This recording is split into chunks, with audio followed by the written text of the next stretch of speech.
वसंत मोरे साहेब, हा बोलतो. मातोश्रीवर बोलतो. उद्धव साहेबांना बोलायचं. हा हा. हॅलो, हा साहेब वसंत मोरे बोलतो. जय महाराष्ट्र वसंत. जय महाराष्ट्र. हा.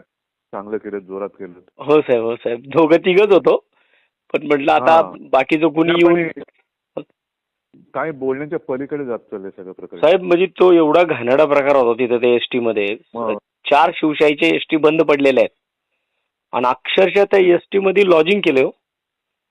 आणि सगळी जाणारी लोक त्या सुरक्षा कर्मचाऱ्यांच्या समोरनं जातात ना. म्हणून जे काय लढतोय ना आपण, हो सर, सगळ्यांना तेच सांगण्याचा प्रयत्न करतो. माझा आपली जीव जळतोय हे सगळं बघून. महाराष्ट्र कुठे चाललंय. हो ना. मुंबईची हालत, सगळं मराठीवरती आक्रमण. मग तरी सुद्धा म्हणजे त्यांना पोलिसांची पण भीती नाही. नाही ना, कुणाचीच भीती नाही या लोकांना. नाही, पण चांगलं केलं तुम्ही. येस. हो साहेब, हो साहेब, थँक्यू. हा साहेब, सगळ्यांना धन्यवाद द्या हो आणि साहेब. असेच जागते राहा. साहेब साहेब, जय महाराष्ट्र, जय महाराष्ट्र. धन्यवाद साहेब, तुमचा फोन आला. खूप खूप